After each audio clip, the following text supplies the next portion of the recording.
not sure how you want to proceed.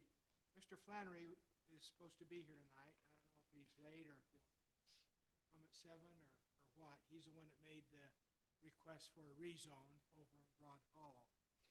I kind of hate to speak for him, but so if you want to maybe put that particular one later in the agenda. Okay. And see if he comes, then you can decide whether to put it off or make a decision. I said what I was going to say in that memo to you all. I can state a little bit of his views, but again, since we recommended against it, I'm hesitant to speak for him as he's wanting to move forward with it. So whatever you think, Mayor. Yeah, no, let's put it off, and then if he shows up, and then if not, we'll decide at that point if we're going to make the vote or take the vote on it. The next 3 items are, several of them are new ordinances. Let me deal with number C, which is existing ordinance and modification to it to allow accessory buildings that are 100 square foot or less to be closer to the main residence than our current requirement of 20 feet. We've discussed in a previous planning commission meeting the 20 feet. Nobody understands why that distance is in there as a requirement. They didn't want to change it at the time. So, but they were fine with this. This comes forward with a recommendation from the planning commission to allow accessory buildings of 100 square feet or less that don't require any code issues with electrical to. These are the small storage. Yes. Yeah. To be closer to the home, even adjacent to the home, or attached to the home. People do that anyway. They don't really look at that as an accessory building. All in all, it's just a little storage facility. But we would still require a site plan so that we knew it was going up, but it would be really not an issue as we see it to allow that change to our accessory building ordinance. So if any of you have any questions about that, or I can answer, and I tried to maybe, with the information included in that memo, to address maybe some issues or concerns or explain more what that's about. Happy to answer any questions. It's always been curiosity of mine that if you have a doghouse, it's less than 100 square feet, Yeah. that you need a A site plan. fill out a site Yeah, plan that, for I that. thought, I was thinking the same thing, a dog house And or I- something with It's a just, small. and I know a lot of people Bunny don't hutch. think of doing that, including me, but that's the rule, right? Not really. It's not considered an accessory building, Oh. doghouse. Okay. But it's less than 100 feet. It is, but it's not an accessory building. We give titles to some accessory buildings. Doghouse is not one of them. Okay. And unless somebody's making a huge doghouse for a bunch of dogs, we Okay. would not consider that an accessory building, nor would we require an application to put a doghouse. Would that be the same for chicken coop or bunny hutch or any of those kinds of pet things? Yes, So when it flips to compound, that's when we need to get a site plan? yeah. That makes a lot more sense to me. If they make a rooster crowing noise, then Site plan ought to solve that. Okay, thanks, Wade. Thanks, that helped. Yes. Any other questions? Move on to another one of these. Okay.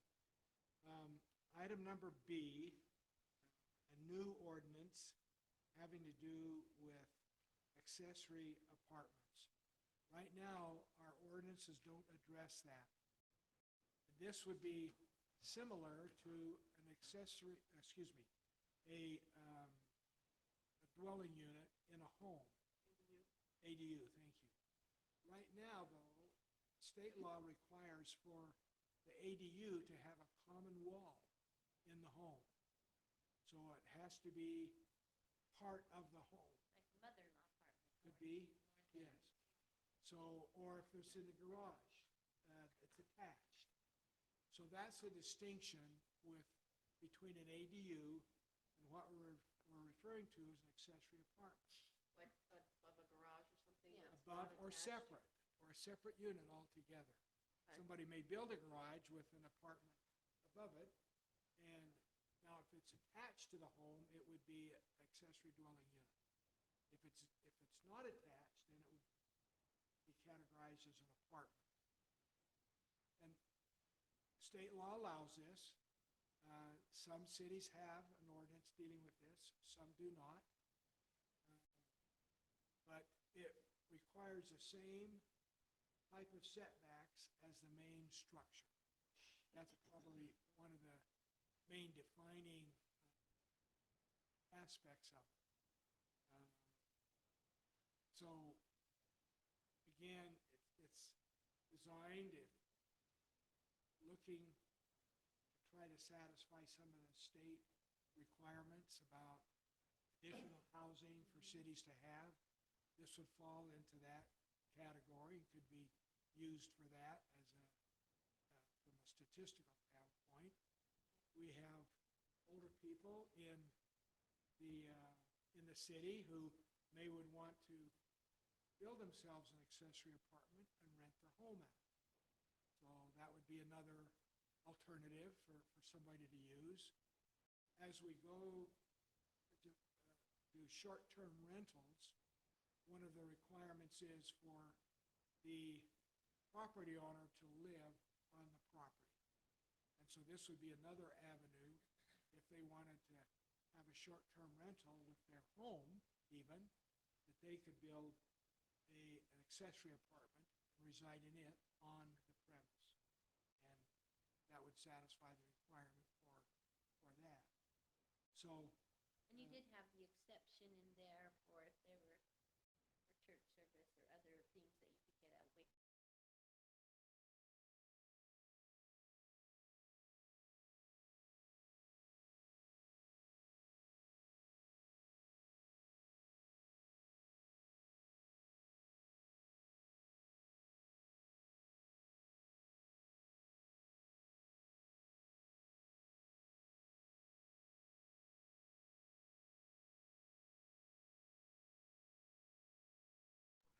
Jody says they're having a little trouble over there. Maybe they can hear us and we just can't hear them. Well, they froze. Solve those. Yeah. There it goes. Okay. every way, then that restriction would be lifted. And this would require them to go through the same process as an ADU that has a conjoining wall with the main structure for safety inspections, for parking, Yeah, for. building permit required, site plan required, so that we can make sure that setbacks are being followed as, if somebody wants to build one of these.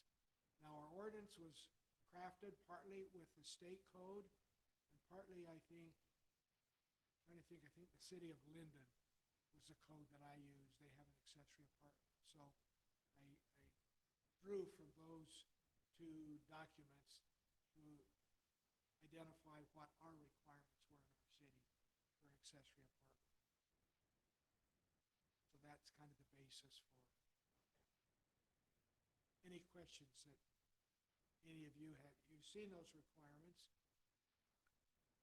Once they're in place, they can be modified, changed. Oh, we didn't think about that, added to, taken from, however we want to do going down the road.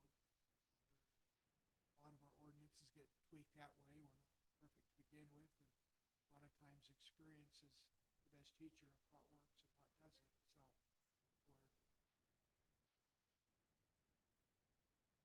Somebody mocking me?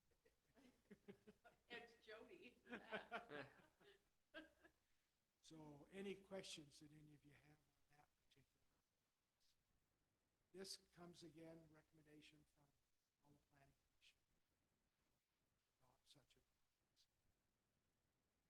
So you've unattached that from the short-term rental side of things, I see. It can't be used for a short-term rental. Correct. Okay, The short-term rental will have its own. okay. No. Wayne, on number 12 here, it says accessory apartment must be at least 20 feet from the main residence. This, I assume, is, per a lot of our conversations of late, but this structure is going to have to comply with fire regulations, so it'll have to be sprinklered, it'll have to be, so do we know Just what be the a mini home, intent- kinda. Yeah, do we know what the intent is here? Maybe this is a better Ted question, I don't know, but is this an arbitrary rule that we're inserting here? Or with it being sprinklered, with it being, safe, what's the reasoning, I guess, 20 feet. potentially for that 20-foot requirement? Right now, it's complying with accessory building setback, Yeah, but it doesn't necessarily need to be. So Just arbitrarily put in then. Okay, because I was thinking the same thing. If we have the setbacks on all the other sides, depending on what your lot is situated in as, and the zoning of the lot, that could be a little bit difficult to get both of them in if they're not a little closer. if there's a fire issue, that's Yeah. something we would maybe need to pursue a little bit more to see the danger between having two structures 20 feet from one another. But in the previous research was done, we couldn't find that standard requirement to yeah. apply for fire safety purposes. Yeah, because I can see it perfectly logically, and I say this more from the standpoint of public comment versus, hashing out what you and I have discussed already, but, if I have something that's a non-sprinklered accessory building, right, in this case occupied for this sake, but say it's not an occupied building, I feel like it makes sense for it to be outside of that, 20-foot range for the sake of fire jumping. But if it's a sprinklered building or structure, I'm just curious as to, this 20-foot. Our accessory Restriction. building ordinance now does not allow people to live in it. Correct. So we don't have those same standards to build to as being a sprinkler building. So this would have to meet all aspects of our building code if someone is going to be building an accessory apartment external to the home. So are Sure. you suggesting you want them to be able to tighten it up a little bit? Well, I just think as you're looking at, because especially if this is requiring current residence setbacks, okay, so in an R1, depending on where its location is, you're talking, 50 feet off the frontage for an R1, right, and 30 feet off of the sides and 10 30 on feet- the back. 30 on the back. If your lot's an acre or plus, that's really not an issue. But if it's, below that, with the 20-foot gap between the two structures fitting into that, that's a really, really tight building envelope, potentially. Now, for an accessory building, though, those setbacks are different because they're a little less tight. So that envelope grows. So this requiring the residential setback requirements, that's an envelope, say, this big versus the accessory building envelope, which is, say, this big. And so that 20-foot gap, it's easier to work with. I'm thinking of there's homes, on Highline, my road here, just right next to the city building. If you're on the uphill side, we're all at around an acre and a half, 2. If you're on the downhill side, I believe you're under an acre. And so they're not going to be able to actually potentially utilize this, though I can think of multiples that could really benefit from this opportunity. And I just wonder if it's an arbitrary, if there's a reason for the 20-foot, which is the debate we've been having, for the last week and a half, then I think it makes sense. But I think if it's just an arbitrary restriction for the sake of, because we've always had it, let's keep having it, and I think we probably should strike it or put some smaller number, only because that 20 foot is, it's a lot of real estate. I agree. Right. Because if we just, because they're already gonna have a setback, I mean, you're already gonna have a site plan, so you would be able to adjust and look as they look over site plans and say, oh yeah, this is a better fit with the other setbacks, because I think the side, all of our other setbacks are more important than that. As neighbors having two dwellings. And that was one of the issues that came up in our discussion about this rezone, just so that you know. Right. Get into that later. Anyway, You're leading right into my next well, we question. got a question, yes. If we turn down that rezone, could they then build, they want a second home, I'm assuming, you know, on this separate lot. Wouldn't this, could they use this new accessory apartment thing to build a second They could. Yeah. On the lot. home there on the presently. same lot or on the big lot? Yeah. Okay. I had a question on number 13, the stairway within the accessory apartment structure, not on the outside wall. I know there are several in town that have on the outside wall already, like built before we didn't allow them. Like above a garage, it would be kind of awkward to have the stairway on the inside of the garage where outside it seems to be, that seems to be the normal around, not our city, but around all cities, have them on the outside. So what is the purpose of having the stairway on the inside rather than the outside? The rationale for that is, as other cities have explained and documented it, is to not make it look like there's an additional unit, but to make it look like it's part of the home. So But it's if gonna you be got a part of the garage, dwelling. if you've got a garage that's attached, and you put an outside stairway, then you've got an appearance of another structure, another living quarters. Which it is going to be. That's the whole purpose of building it, right? Is it say that for the accessory apartment? Mm-hmm. I'm reading number 13 on accessory department. Yep. What does that say? Says, any access to the second story accessory apartment must be a stairway within the apartment structure, not on the outside wall. So I don't see where that That's why, is particularly with an ADU, that's where that's come from. With the ADU wanting to make it appear like it's all encompassed, not have an outside stairway. So that's something that could easily be modified, done away with, because you do have a separate unit. right. Everybody's So you're gonna not know. trying to hide anything. Yeah, that's why I don't think that's a necessary part. and- I would take Sure. that part out. Could easily be. Especially because if you, like, if you build an extra garage with an apartment above, the stairway inside will just take a lot of space away.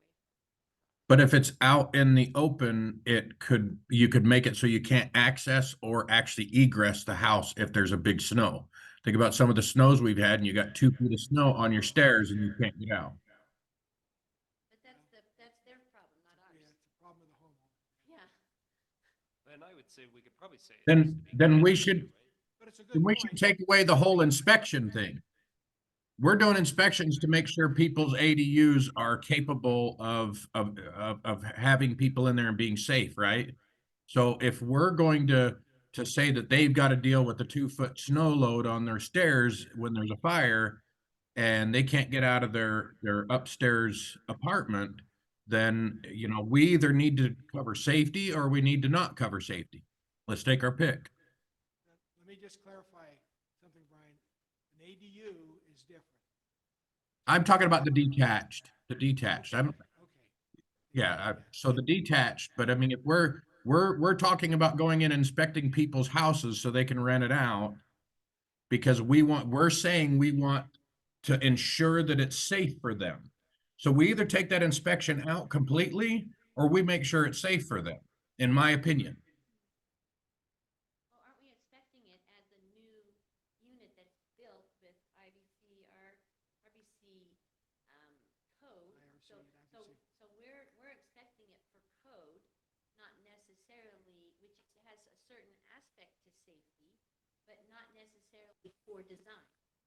So we're wanting to inspect ADUs in someone's house to make sure that they have the right, that everything's safe inside of the house. How is this different?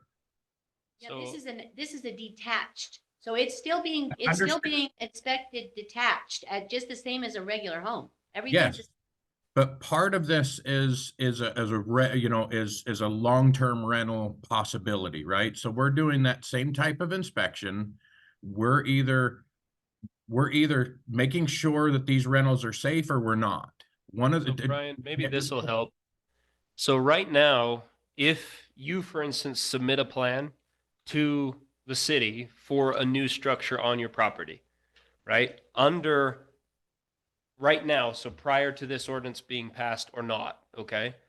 If it has bedrooms in it and it is a detached accessory building, that permit will be denied. You cannot build a structure currently within our city that is not attached to the primary residence. I understand, even though they're doing it, I understand that completely. Correct. So you will go through that building process right now, and then through the current inspection process, just like a primary residence, you will get that complete process for figuring out whether it is compliant for a safety standpoint. So what the ADU inspection is, so that's an accessory dwelling unit that's associated with your home, is typically a renovation, which requires another inspection from a building standpoint. But now for you to be able to basically come into the city, it does a twofold thing. One says, I'm having other people live in my basement, so I'm saying these parameters are within line. Also, I'm letting the city know that I'm having another person in the Get it? basement. I Right, understand. I get it. So there's two different sets of rules that'll get us to the exact same safety level. And the reason we have this secondary inspection for ADUs is because it will be an additional piece of an inspection process that you typically wouldn't have to go through if you were just finishing your basement. Well, I think we have to be a little bit careful here because we're not ensuring these structures are safe, Agreed. right? We are inspecting them for compliance with building code. And that's really all we can do. If they meet the building code, that's all we're inspecting for. And so we have to be a little bit careful how we're wording that. We don't want to say we're ensuring safety because that puts a lot of liability on the city. Yeah. But really what we're doing is we're just verifying that they comply with the building code, whatever that is. And that's all we can do. yeah. No, I We have to be a little understand. careful how we word that. I'm just saying the comment was, well, it's the owner's problem if they can't egress the house. And one of the things that we're trying to do is set an ordinance that is good for our citizens. And should we allow it to be an ordinance where someone could get trapped in an upstairs? I think I firmly believe that if we're going to allow this, that we should have covered stairs. That we shouldn't make it so that we shouldn't allow it so that someone could get trapped because we know what our city gets for snow. So Wayne, Unless if it, I'm mistaken, currently, if somebody wants to come in, build a home and have outside stairs to a second-story bedroom, we allow it. Yeah. We don't say you can't have outside stairs. Or even your So we're not porch, allowing your deck. anything that Deck. building doesn't currently allow them to do. I understand your concern Yeah, with that. would that Some be of the our- only access, the only egress to it? Some of our homes have, they're raised up and you, what's the doctor that's retired that's on Woodland Hills Drive? Their front door is raised up and has a porch and they have a big set of stairs just to even get in the door. Yeah.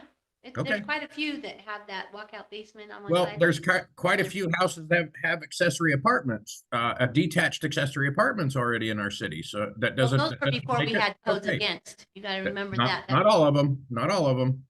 well, so let's tighten the discussion up. So I think that we've got some so Carrie, is your point that you don't want there to be a requirement for covered stairs? Is that No, it no, in it has summary? nothing to do with covered. My point was, it just says in here, not up an outside wall, that it had to be within the structure. Okay, So well, my point had nothing to do with stairs being covered or uncovered. It was, I think we should allow them to put the stairs wherever it fits for them. inside or outside? Inside or outside, Okay. and not limit it. Okay. They can choose if they cover it And or they not can cover it. them.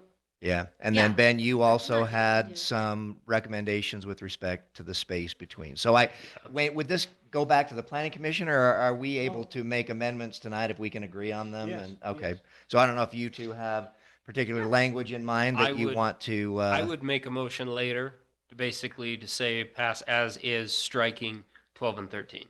Yep, that's what I do too. all right. Thanks. Anybody else have any comments or questions on that? Striking 12, would you let me build it 50 feet away or excuse me, 10 feet away? I would. Okay. Personally, the reason I scratch my head at it is currently our codes would authorize, if I want to build a structure Yeah. within the building envelope, I can build it within 6 inches of my current home. True. If I create a little hallway, Okay. right?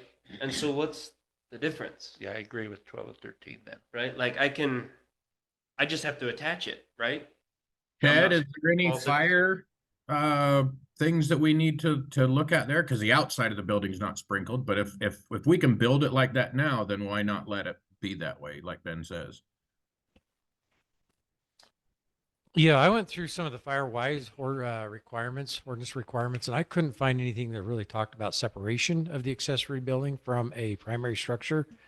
I was actually, as you've been talking, I've been reading some of the Utah code to see if there's something in there, but I so far haven't run across any specifics of why that 20-foot separation would have to be. But if I find something before you vote, I'll let you know, but.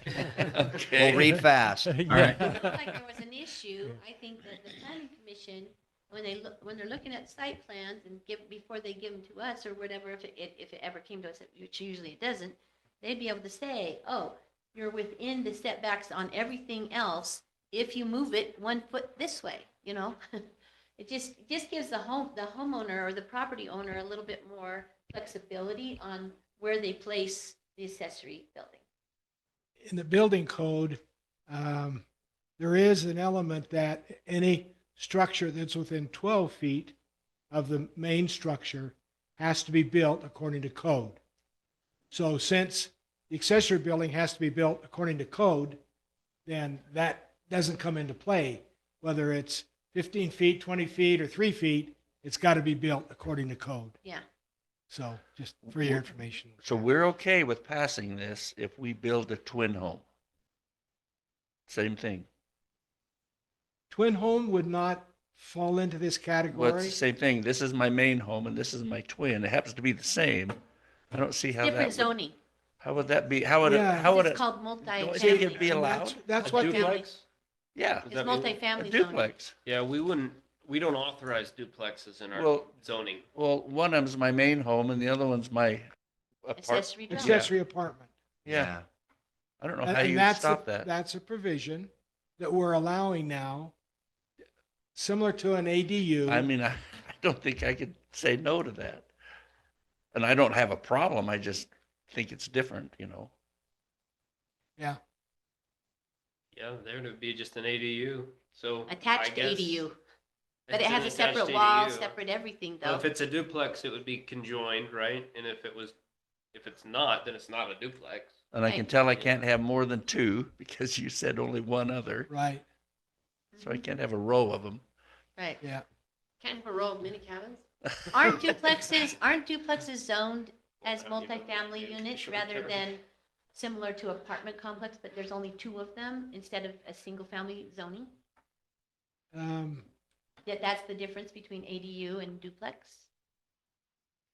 At I least don't I know. We thought haven't gotten that's into how that. it goes. We just don't have that, so we don't have any Not yet. multifamily, That's what zoning. the R1 is, a single family Mhm. on 1 acre. Wow. So Well, now it's a single family plus a family. could be. So do we need to amend? We may need, we zoning? need to, yeah, that's a good point. Now they allow, an ADU is Owned by, exempt from the zoning issue because it's a main structure, even though you're renting part of it out. So it allows another family to occupy that same residence. Mhm. It's like the difference with a twin home, which is basically a duplex, but two different people own each side. Right. They're Yeah, connected. right. So on each so side. that's Oh. no longer single owner, right? Where this would continue to be, in our ordinance, it's one property owner who then can rent out the other. They can't Correct. sell it. You couldn't sell that, so Oh. you still got That's the difference. a Yeah. single. Way to go. Okay. Any other Okay, thank questions you. on that one? No, thank you. Okay, the last one is short-term rentals. Nope. I know, I was Um, kind of like, ugh. Now, But I let me- did read it. First of all, let me tell you now that our city allows them. Whether we want to or not, we don't have an ordinance against it. So if somebody wants to come in and do a short-term rental, they can do that. Did one against them a few years Because we have ago. no ordinance that governs that right now. The ordinance that we did have, the state ruled that it's Oh. inappropriate. Oh. Mm. Is that how we stopped our verbos or whatever we Uh-huh. stopped? Right. Oh, really? Yep. Yikes. So we need to do something. If we don't want short-term rentals, then we need to have an ordinance that so states, which, as I understand it, we can do that. But we don't have any verbiage right now in our ordinances that don't allow short-term rentals. Well, I did like all these stipulations you put in there. I don't know if $500 is enough. Is that all we can do legally? Well, and you know, No, not necessarily. I understand the reason for number one, but it also feels like Big Brother. Hi, city, I'm leaving town for a few days. Is that okay? Oh, I have to extend a day. I'm just saying, like, if I were the owner, I wouldn't like that. I get why we have to do it. I- But I don't like short-term rentals at all, I know, I I don't own like one. them. and I don't want one in my community. So, And I just got a booking while I was sitting here. Woohoo. But I don't want. now, with short-term rentals, there's additional fee schedule that can be put in place. I don't suspect it'll be a whole lot of income for the city, but it's similar to a hotel tax that the city would get. They have to have approval for short-term rental. There's quite a few hoops that they have to jump through for the city to manage and monitor short-term rentals. So. And how does that work? I mean, when I've stayed in an Airbnb or something before, I'm renting the whole place. So how does number one work if the property owner is there at the same time while you're renting their house? Because don't you rent your cabin out when you're Yeah, not we're there?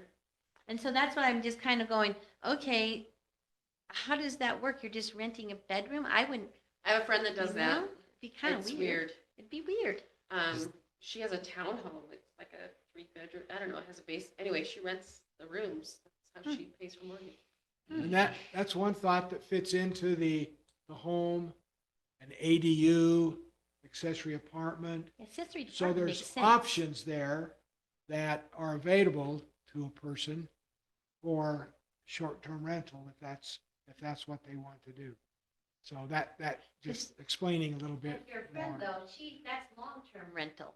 She's not renting it every night to somebody different, right? She's renting it No, long-term. short-term. Oh, she does it Short-term. short-term?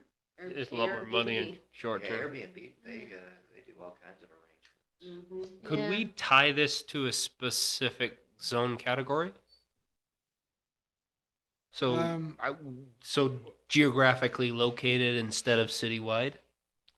We could. I guess my thought after reading and studying it is if we go to that extent, we might as well just not allow them at all. Yeah, because then people would come and say, well, why do people across the street get to do it and I don't get to do it? Yeah. Yeah. Yeah. But it comes back to, I think our conversation last council meeting, right? Is Larry owns that land and I wouldn't mind making that able to have 80 or short-term rentals, right? If that would encourage him to Keep it maybe within extend his- his Marriott complex that he has on Three Bridges into that land, which would then potentially generate some revenue for the city. Now, one caveat that we put in here is the owner has to be present. Now, if we took that out, then it would allow somebody to move out of their home Yeah. and rent their home on a short-term basis. all the time. So, but that's why we've put this owner has Yeah. to be present. Then you'll have campfires in the You're backyard. right. And that's why the owner is present. That's That why I'm was so opposed. the stipulation that we put in there. But if all those are concerns, maybe, and again, I think maybe the better alternative is to write an ordinance that doesn't allow them at all. No events, parties, or anything else. I liked that part of it, but at the same time, I just don't see that happening. Well, the owner's on site Yeah. to prevent that. He's the one that's responsible. That was the idea. So if you don't have an owner on site, then yes, you'll have those kinds of things going on. So- Another thought was that if people are going to do it, and so let's control it and oversee it and try to manage it rather than just let it So go. Heber City has in theirs, what I was told is they have in theirs that it must have a local property manager. So you have to have a property manager that can be called to deal with issues like that. Not necessarily have someone on their, living there. And one thing, and what has brought it up to what I thought about was, when the Olympics came to Atlanta, my mom rented out her house back in 96, I think it was 93 or 96, whenever the Olympics were in Atlanta, for $1,500 a night for 2 weeks straight. And they took care of all the cleaning and everything else. And we were 40 miles away from the nearest venue. And it's still, these people still came and the company rented it out. They never found anybody to actually stay in it. But where we have the Olympics coming and you've got, people are gonna want to do this. So, some people are, some people aren't. The public hearing, the majority of the people actually did not like the idea of the residents that went to the public hearing with the planning commission. But it wasn't really, they were more talking about the zoning change, but they did voice their opinions on that as well.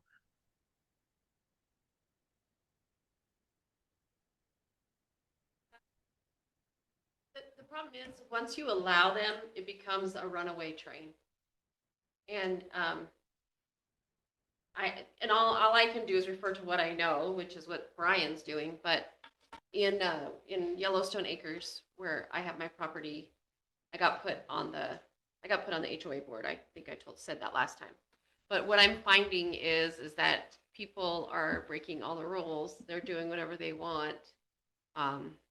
And unfortunately, we're just an HOA and I hate HOAs. And we're just an HOA and we don't have any teeth to enforce anything. So people learned that. They figured that out real quick. And originally they only allowed STRs on one road.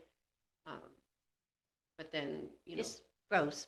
it just grew and all the new places are, it's happening And people will just buy a home here in our city. They'll build a home just to be a short-term rental. They never intend to live here. And like we had rules about the size because there it's on a community sewer. And so we were limiting 3 bedrooms but people have built it to accommodate 15, 20 people. And so that puts an extra tax on, the septic system. And so I'm just saying that it's really hard. Once you open this door, you can't, and you're saying you want to control it, there's no controlling it. Once you allow it, people will just do whatever they Yeah. want. They already don't Mhm. obey most It of our says ordinances. 5 people can stay here, and they then end up with 50 people are staying here. People will just lie. I'm sorry, I hate to be so cynical, but I'm learning, as I'm dealing with issues and having to respond to emails from residents up there, and there's only 45 of them, but they're all very opinionated. I'm learning that once you open that Pandora's box, you can't close it. Well, even if it's closed, people still They'll still do violate it. it. So They'll we still got one violate next it. to ours. Same thing. They've rented it short term. He's never lived there. They'd like to rent it long term, But if somebody comes along and wants a short term, they allow them to do that. They've done that in the past. So I know that those, you're right, that people will abuse anything that prevents them from doing what they want to do. Yeah. Spoken like law enforcement. I put some of those people in jail. Right. Well, and the whole point of the business license and all of that, I mean, some people will, some people won't, and, No, I know. right? It's in we bringing it to you and you have the ultimate say on it. So- Well, and a if- property owner must if it's reside, something but that then we takes don't off want for the to do, weekend. Then we need to Not get an keeping an eye on ordinance it. that doesn't allow it. So Brian was explaining this to me because I happened to miss the meeting. This was originally discussed. How do you collect taxes? Are those paid to the city? In other words, Brian, you were saying we could make money from taxes of these rentals. Yeah. it's Do called a we collect hospitality them tax. before? I mean, how does it work? I mean, do we lose some of those taxes if we don't collect them? I don't know. Well, Airbnb and Verbo Oh, and all those kind of things. okay. They collect them. Okay. So It's not gonna be a lot. I doubt it's gonna be that much, but, you know, if we're talking Pandora's box here, then every other house is gonna be a party house.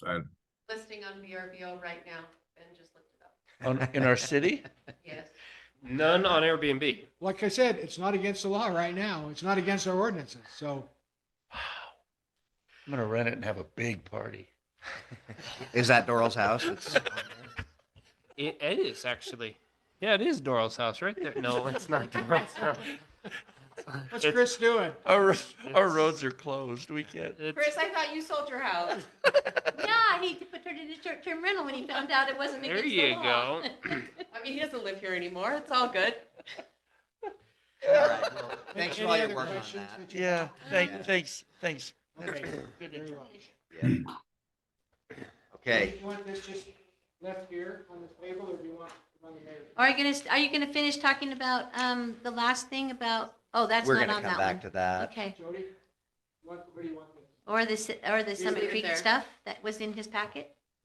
I'm sorry. The Summit Creek part that was in his packet too. We didn't discuss that. Summit Creek. That's, Be in June. oh, okay, it was just in the packet, but it's for later. Okay, proposed resolution appointing a health and safety officer. Wayne brought this up at one of our recent staff meetings, and we all agreed that Wayne should be that guy. So, More jobs? I believe what So we what- decided actually, was what to is throw the him under the description bus. of a health and safety officer, because that wasn't included in our packet. that would be something that you could probably better explain, but it relates to, like it says in the, There you go. I mean, it's ordinances relating to health and safety, right? I mean, that's pretty on the nose.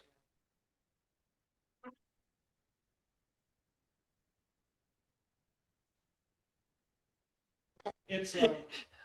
it's a responsibility that's not delegated to them. A health and safety can request others to help them, zoning enforcement, building official, and others to help them with health and safety, including, I think, law enforcement. But it doesn't go the other It's way. just tightening the responsibilities, what you're doing, then tightening them a little bit more to be able to represent the city on a few different levels that all interact. I Do you guess you remember- could say that. We don't have a health and safety officer, and there are things that only a health and safety officer can do. You remember when we gave Corbett that list of, we went through all the ordinances and just to clean everything nice and, that's what this is. Good. Is that a app? Yeah, Okay, So- thanks, Wayne. Any other questions on that? How much are we paying you? Yeah. And so would that always be something then that would go forward? I mean, if Wayne took off and decided he wanted to travel the world now and he has several responsibilities, would that then go to the same person who does zoning enforcement in the future or code It enforcement? could. Or I could mean, it be right a now, it's separate just a person? good fit and Wayne is willing, so we're doing Wayne, it are this you way, power but it hungry? could be. Yeah. No, I was just wondering because another volunteer slash city employee might not want to take on all of it as one big job. So if it could be separate or it could be together. It could, Yeah. it could be That's why I just separated. wanted to make sure. Yep. Yep. Okay, item 3, proposed social media policy. We talked about this last time. I didn't send the group email. I know.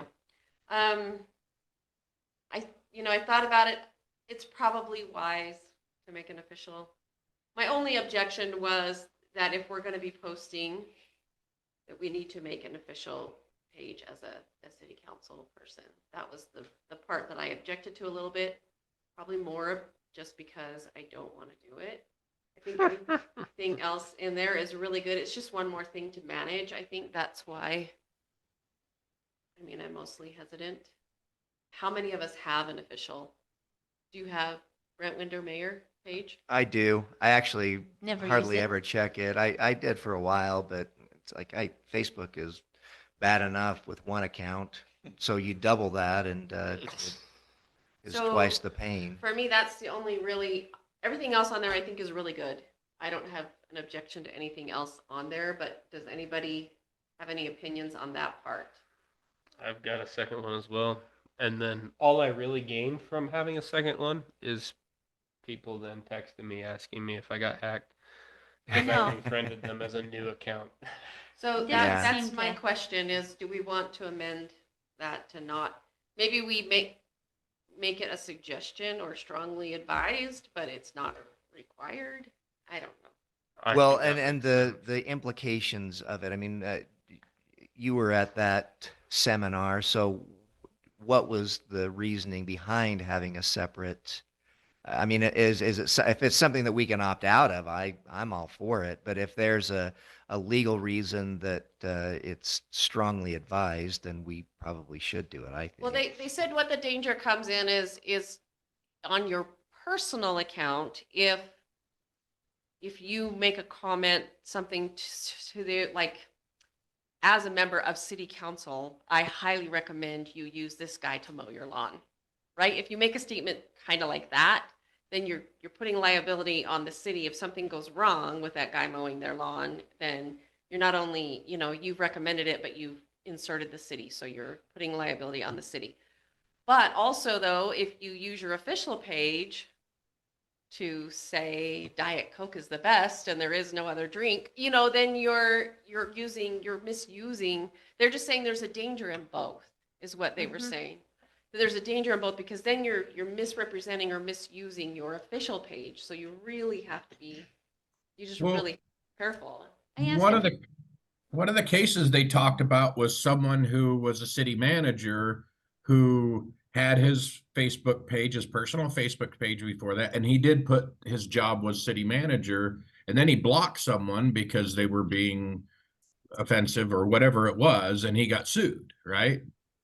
So that was what I got out of that training is that on your personal page, you could block someone if you have your disclaimer that this is my personal page, has nothing to do with my elected office, but on your official one, you can't block people because that's a violation of freedom of speech.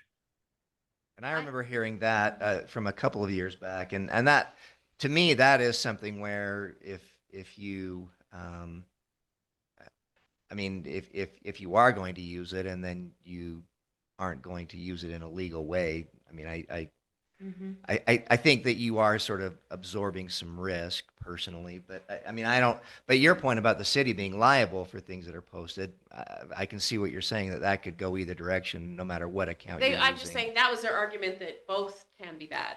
Right. At the end of the day, you have to be careful either way. Yeah, so don't I- make representations on behalf of the city except very guardedly. But Ryan, to your point, I think, or Brian, I think that it's, I guess if anyone does decide they want to use their personal account, you have to do it with the expectation that you, to some extent, lost control of it. one of the things I've been asking quite a few cities about theirs, and the larger cities all use an official one because they can't be friends with the whole town.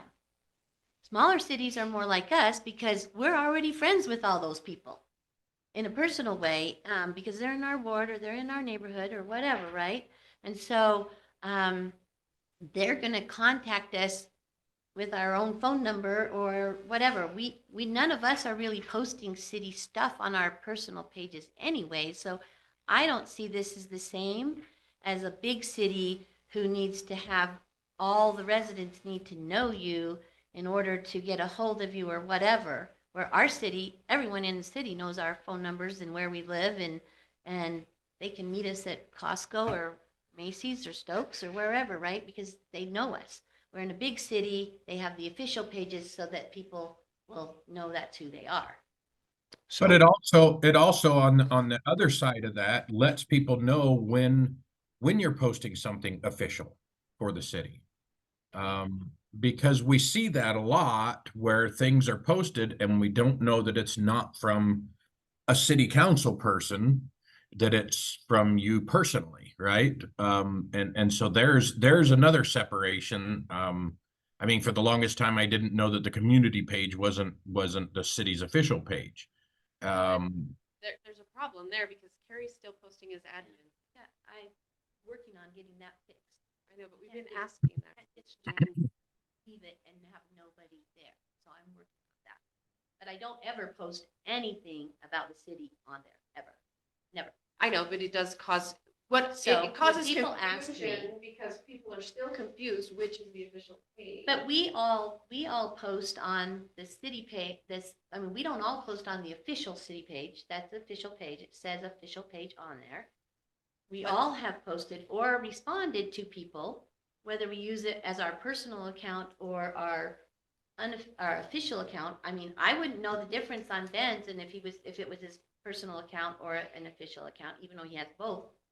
Well, I one wouldn't of them's really my think on it. campaign picture, so it's red, white, and blue, and the other has my kid on my shoulders. So But as if you didn't tell me that, I wouldn't know which one was which, right? Because some people have big things on there. So I guess it's I don't know. I my wife I and don't see where it's necessary that we have two separate accounts just to say, oh, I'm going to log on off of this one and onto this one to say garbage day is on Monday or Tuesday or Wednesday this week or whatever the question that got asked this morning, right?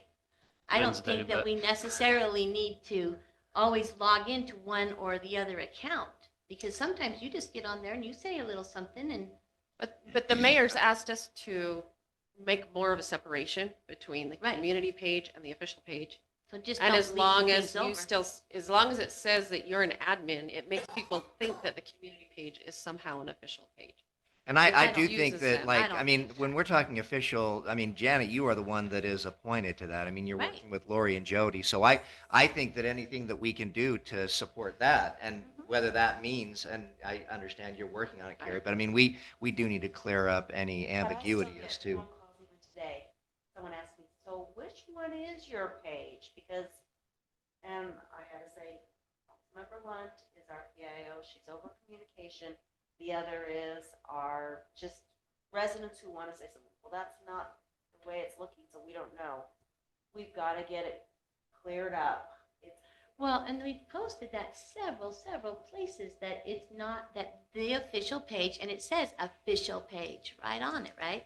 So maybe what we need to do is have somebody, because the community page was there years before the other page, the official page. We didn't have an official page. I've posted Originally. things like when I've posted something from the official page, I've said, I've posted this from the official city page. Please refer back to that, to the original. Yeah. do we have to manage the community page, or should we even be managing the community page? I don't think anyone, I- either I've the done that. mayor or you, Carrie, or Janet, or myself, we shouldn't be Yeah. managing. If we see a question on there, then maybe we say, Janet, here's a question on the community page. Would you please give this information out on our website? For some reason, on the it's not official page. notifying me Yeah. when people post. So I have to remember, like the community page. So I have to But if remember. one of us has seen it, like I See, didn't and know I about was the an garbage. admin before I was ever elected. I helped start that whole thing before I was even elected, so that was part Right, of but, it, but whole now reason, you're right? elected And and it so, opens the I city up think- to liability. Well, I'm and it creates concerned. confusion. I mean, I don't I know. think that's the I biggest don't know. concern is that, I mean, Brian has indicated that he was unclear on the official capacity and We get it all the calls. time in the city Yeah, so I mean, it's, offices. there's a problem. And we did have an instance a couple of years ago where on that community page, someone was blocked. And it caused us grief, and we do not want that happening again. We want to distance ourselves Yep. from looking like we are monitoring that page. So here's what I'm seeing. People Is who I do have, that can block whoever they want. I can Yeah. personally, In their so rules. I can personally see 3 Facebook groups. The 4th, I've been cabooted. This one is the official page, I believe. It's called Woodland Hills, Utah. Yes, So I think we should probably rename that page to say official, Woodland Hills Woodland official Hills, city page. or well, whatever. the official city of Woodland Hills' page or something that says official and city. Because That's a the good idea. other ones, say community. Woodland Hills. So I have one that's the primary one everybody uses, and I use primary and official differently there intentionally, but that's Woodland Hills, Utah Community News. Then there's a third one here that I can see. It's called Woodland Hills, Utah. It has 250 members, and I think this may be the old. It is, and nobody, and when Steve died, there was no, he didn't give anyone else, Well, here's what's access, and interesting. so you can't close it, and you can't add anybody, and you can't take away. But people post on it, but there's no, So nobody I'm can looking be at on it. this one, and we've got 3 admins on that one, and 2 of them don't even live in the city anymore. So it's yourself, Carrie, Robbie Self, and Doug War. Oh, so you're And an we- admin on 2 so different pages? that was, yeah, that's the very, very old page, like right when Facebook came out. And Steve did that page as mayor, because there wasn't official pages, and when So do you Facebook have first came. the ability to edit that name? This, that one that, you're talking about, though, it hasn't been, I don't even think I can access it anymore, but I don't know. So you're still the admin there. I'm wondering if you can change the name. And what's it called? The exact same name as our city, official. It's Woodland Hills, Utah. So I'm just saying there is a great I've reason never seen there that. is so much confusion. You know, because I have 3 here, and I can't, without clicking on it, I can't easily delineate which one's the official page. No, I have to remember the pictures and the one just got changed today. Mhm. I Yeah, know, I saw that. it's now like a picture of like Maple Drive or something. See, it doesn't. I don't know what Woodland Hills, Utah doesn't That come was up with a different one changed for by me. Jody Stone, It so I'm gonna only blame comes her. up with, Yeah, there's the 3. official one, so I don't know how to access the other one, because it doesn't come up for me. So But I you just think just posted if we on it could like you change did. the city's official to Or you mean say the other one. city Yeah. is official Facebook page or something. Yeah, oh, that's a good idea. There's easy ways, and I would also change the header picture to say city. Okay.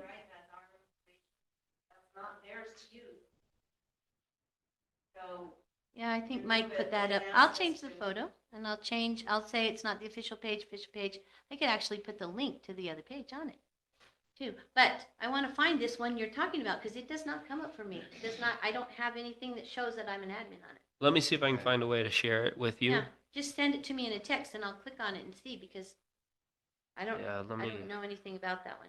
Is this And Woodland Carrie, I Hills mean, Drive? I appreciate where you're coming That's what it from, looks like. but your pages are really the ones that are, I mean, that's really where the problem is. I mean, Right. if we're Well, trying and to like narrow I'm it saying, down to, is what the problem is that when the city didn't have its official page when that one was started as a community page, it's like Spanish Forks community page is the same, right? They have like 35,000 members. right, People go there to get the city information, even though it's not official Spanish Fork page, because it was first, because the Facebook didn't have pages for government and other things at the beginning. And so communities just started having them, and that's. But as an elected That's what official, ours started that as, has right? all the appearance of an Right. official So, page. so what I'm saying is that's why people think, because it was before we could even have one as a city. And then Facebook evolved and Right. changed. So yeah, it can get changed.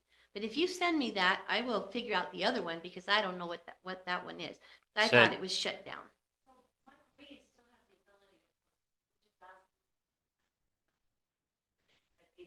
Or Well, he's on his mission and he asked me to keep finding people and, the hard part with that is finding people, because he doesn't feel like he should be doing that while he's on his mission. But what, would be obstructive. yeah, the private group, I've got to figure this out then. Thank you for sending that to me because I don't know this one and I Yep. didn't know I was an admin. Yeah, but I think that if we can clear that up, that will do Yeah. a lot, because, I We could mean. delete that one. Yeah, Or just change the yeah, I'll just you can change say the title the to page. say name. abandoned, old, no longer used, evil, terrible, something. That's what I'm saying, just delete it. You can just delete it as an admin, just delete that account, yeah. third one. We don't get that Yeah. many people on here. There's still a few people and we could tell them, this account you just sent me. This account will be closed. Please go to, and put the two other ones on there. And then they can not feel like they were abandoned because they might not even know of the other. They're just posting on this one. Well, this one, the one I just sent you was a city one, right? Mm-mm, This was also a community just one? private Well, group. but it was started by Steve Lawrence and I believe, right, Jody? Is that the one that? No, but the fourth, I don't think that we've even talked about. I've never because been that- invited to that one. Yeah, no, that one is clearly a community. So there's 5. Is that Steve's old one? Maybe that one is.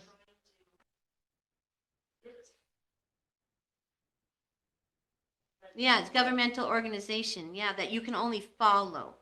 There's only 19 followers. I Well, would. no, it has 214 followers.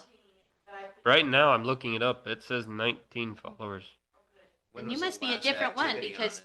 this one says 214 followers. Might be looking at different pages. Yeah. This is City of Woodland Hills, Utah. City of Woodland Hills. The last thing that happened was 2020. And it has our woodlandhills.utah.gov on here and it says government organization. January Yeah, this 20th one's was the last woodlandhills.org. time. And you have something on there from,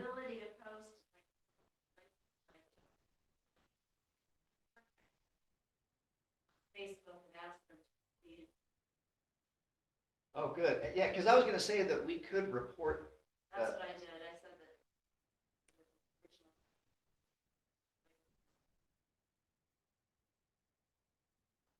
The only other page that I And you think haven't we heard anything have. back from them on that? So Janet, is this our official one? Yeah, Jody just changed the picture today, but we need to change the title on our official one. We'll talk Yeah. about it. Yeah, That's a- should that's a probably good put suggestion. Make it official. official, Yeah. so it says And then we official. have the fire department one. I've And never did been Parks and here. Rec start one too? They better not. I thought they were thinking always it was go- called I always go Woodland to the Hills south. Outdoor something or other. Brian, is the Parks, Trails and Recreation have a site? Not that I know of, but you need to ask the last two people who were on the committee. See if It they know. would happened on our watch. Didn't What happen on happened? mine that I know of. Did PTR, did they set up a website? Do They have a had website? an outdoor, Woodland No. Hills Outdoors, I think it was called. Not that I'm aware of. Okay, well, I think we've got we can make some good progress It's with what we've it's talked right about here, Woodland tonight. Hills Outdoor. See, And it has 189 followers. that's the one I go to. And it's basically the nonprofit of, Wait. I think Briggs. That's web. Yeah. That's a good one. So, Do that. Okay. so that's just another one, but that's don't not affiliated with the city, but it has our name, right? And so we have that outdoor we've one, got some we house have the cleaning to fire do. department one, we have a few others. But Yeah, the they're fire not department ours. one- Yeah. Yeah, right, exactly. careful. Those are All ours. right, I'm just so yeah, saying let's associated with change our the city. name of ours do and that. then Carrie, if Yeah, you can I'll change all of that stuff continue to and find somebody. remove else. yourself as an See elected if official Chloe will from do it or community something. pages. She was going to, but she had some family issues that came. Okay. Can we A talk lot of about the people skid aren't steer? doing I social want to talk media about a anymore. skid steer. I know. Yeah. So, A lot of people are does, getting away. does from anybody social have any media. other objections to Our this? stake is not No, encouraging them to do it. I so- think we could remove the requirement for a dual accounts. That's what I'd like to do. And I'd say does we anyone pass object it. to that? I guess is what I'm asking. That's the only Anybody can put modification. anything on my page that they want. That's the only modification I'm asking for. Really? I even took a picture of an official wood pile to post for Chipper Days. Oh, I nice. drove down the road and got a nice pile and took a picture, so I wasn't using clip art. Perfect. I was trying to follow the, And developing a skill in the process. so- yeah, learning a little photography. Okay. And I Yeah, got you no, a I, good I, I, picture I to think that's a use good for idea. The newsletter, I finally got my act together and sent you. Oh, did you? I haven't looked yet. So you're saying remove the requirement that we have separate accounts, I right? think just maybe say that it's highly recommended. Okay. I'm good with that. Okay. The only other thing that we had talked about was last time that I don't know if I saw that was included was the part about the photos, the copyright photos that you brought It up. was in there. I read it. That's Okay. why we brought it up. Okay. I read through every word of it. I read it through a few times, but I don't remember how we decided to use just original pictures, if we changed it to say original pictures, or we were going to use a service. The words were good.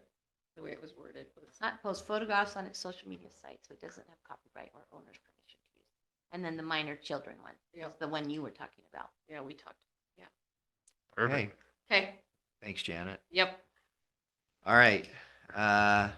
Large purchase requests and or sale of surplus equipment. Chris, you got something to share on that? Nothing different than what we talked about already. Would like to buy the skid steer from Cat. I can't remember, probably 36,000, and then whether we keep it for a couple months, let the snowplow guys compare the two tractors and then sell it in the winter or spring for about 50-ish, $51,000, depending on what Tractor Blue Book comes back at. Or put it on the auction site and see who bids on it and bids it up. Okay, so I see that that is not part of our council. Vote. So So we if we're won't be gonna voting on purchase that it, we're gonna tonight? have to Put it make on that next time. a future agenda item. Yeah, I thought we talked about that last time, but We not this did. time. Yeah, okay, well, Jody, let's get that on the next one, if you would. And then we decided that we're going to sell it, or are we actually thinking we'll purchase it and then we'll decide later if we're going to sell it? Well, we're going to purchase it and then decide what to do with it, but more than likely, I envision us selling it, but, Okay. I suppose that we're gonna He's saying there is a wait that one chance. out, right, No, Ted? well, that's what I'm saying. I could see that there's a chance. There's a chance. There's a chance. Yeah.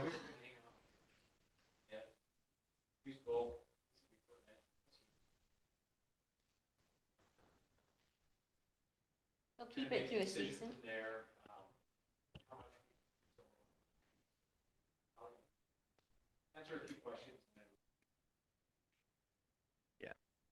If we're Okay, gonna keep it through season, then I recommend we buy it in next year's budget.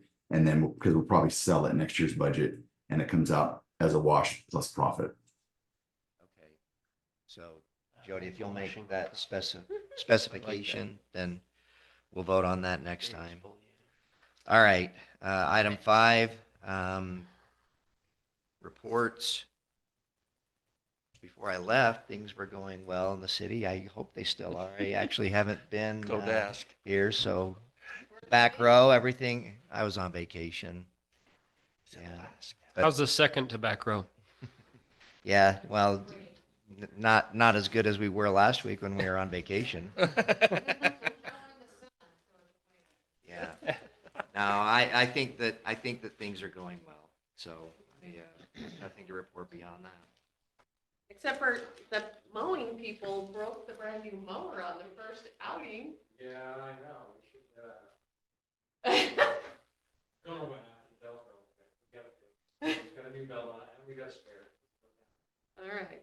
Yeah, so whatever Dan did, It was At Peterson, and he was Peterson's just driving direction. along, and it just Snap. snapped. He gave us new instructions.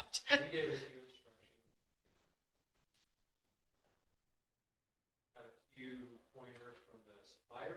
Oh, okay. Are we gonna mow city streets, the On the edges, sides? edges? Probably spraying. Oh, yeah, I like that. Okay. Yeah, okay, In the weeds, it never turns out.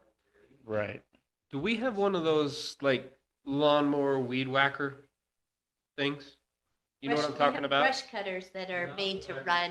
and- DR cutter, yeah, DR. Yeah, I'd be curious because those, like a weed whacker is great. I'm pro weed whacker, but those brush cutters, they're pretty awesome. And Yeah, can, they're could we big get an move. attachment Yeah. for a brush cutter attachment for the lawnmower that would put on to do the city streets? Because that's what they Yep. use on a lot of areas. Because they can hit rocks, they can hit big branches or whatever. and breaks windshields. Breaks windows, yeah. Yeah. We only do that when you're driving by. Then you really dig in. Yeah. I don't know, some people are getting nervous about what we spray. Because we used to spray for a lot of invasive species and all sorts of stuff, and we stopped doing that. I think they've been spraying for the last year.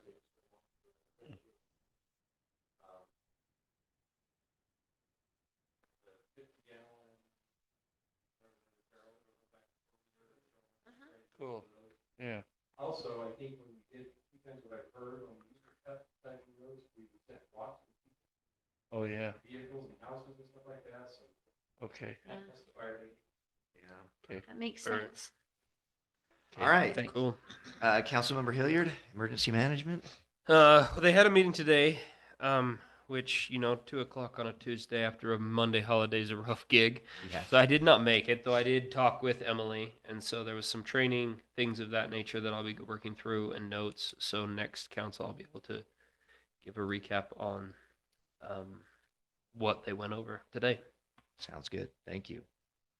Councilmember Hutchings. So PTR met and it was my son's graduation, so I wasn't able to be there and the audio was so messed up that I couldn't hear anything on it. Same problems we've been having today. So I'm hoping to get some notes and stuff. So I don't have really anything. I didn't also make the planning or the Public Works, so I'll let Carrie report on that one. And Wayne's already gone through all the planning commission. The one thing to note was the public hearing that we had. We actually had a number of people there.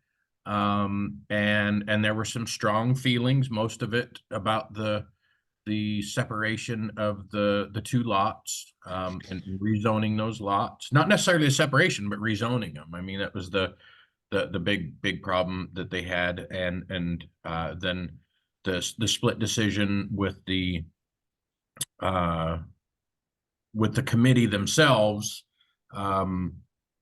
we had dissenting votes on they had dissenting votes on multiple things that they voted on. So just kind of to note that, and that's all I've got. I apologize. No, thank you. Okay, Councilmember Kinnison. Chipping's in full swing, so you'll see them coming by. They started on Maple, right? I think so. I Yeah, think somebody that's- commented on the page. And there's 2 crews, so keep that in mind. Awesome. Come on up, Ted. Clear out what I've told them. Straight, I was just gonna, they did start on Maple and right up kind of up towards the top of Woodland Hills Drive up near Loafer in that area is where the other crews. 2 crews, about 20 guys. They suspect they'll be here probably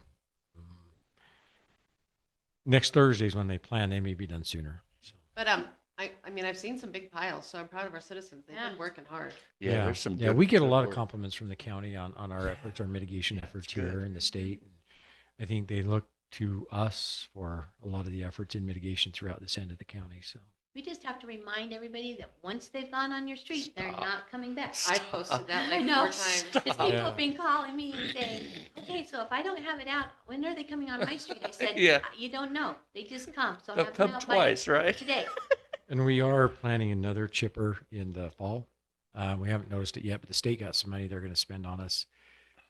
And I just got another notice today. We've been awarded another mitigation grant. Got to figure out what to do with. So Yay. Nice. And while Ted's there at the microphone, would you talk about today's meeting? That was really interesting. yeah, we were invited. So the fire chiefs, kind of the South End, were invited to a roundtable discussion with John Curtis today to talk kind of about wildfire and mitigation and those kind of things. It mainly kind of talked about some of the efforts that happened post fire, with some of the mitigation stuff and the length of getting, they call it the red tape, getting through the red tape process to handle the post fire concerns and hazards and stuff like that. So some good discussions there. We talked also about wildfire. We talked about some of the struggles that come from working with the Forest Service, trying to get things reopened and providing help and stuff like that. So it was a really good discussion. And I think it turned out we ended up with like 2 priority items out of that meeting, 3 priority items that John Curtis will now take back to the federal level and see if we can get some help there. Campground at Payson hasn't been reopened since the fire, and Which one? Black Hawk. Black Hawk. That's still closed. Still Yeah. closed, Yeah. and Santa Quin Canyon is still closed, and then the third priority was American Fork Canyon from Tibble Fork. Yeah, I It's know, still closed. I think Mayor Owens was Olson's working been on that working one. hard on Santa. Mhm. Yeah. Trying to get that. yeah, Not so- getting any traction at all, so we put it on the But- priority list. I was impressed with the input John Curtis got from fire chiefs, Sheriff Mike Smith, Mhm. lots of Yeah. people County there. fire. Who's the county council, whatever you call him, commissioner. Commissioner Gordon. Commissioner was there. I mean, it was just really good input. Right after everybody left, the legislators show up. They thought that it was Oh. at 3:30. Oh, shoot.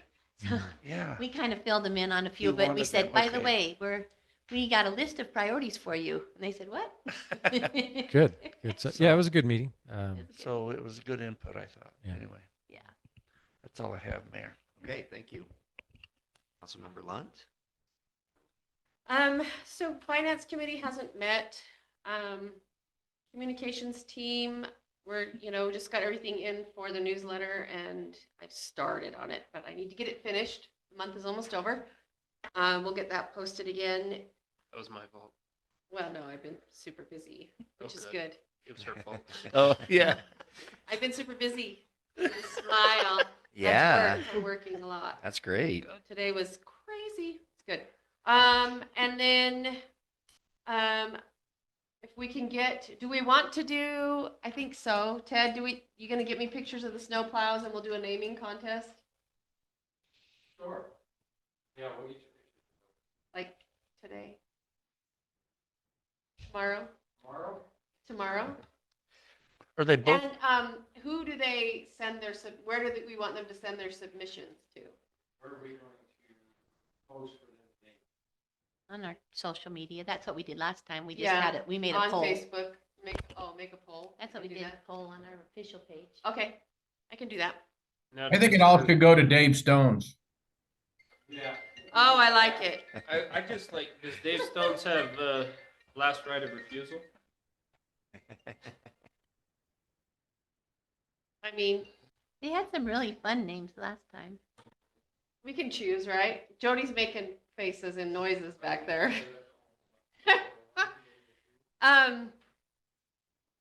So city events.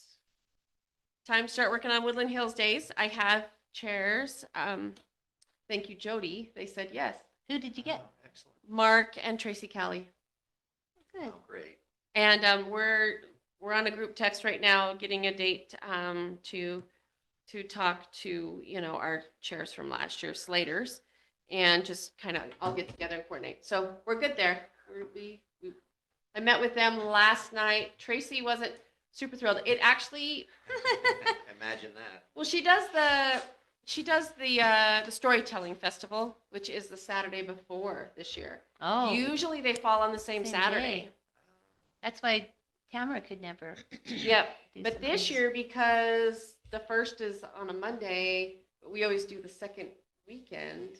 It Mhm. makes Woodland Hills Days actually kind of almost a week later than normal.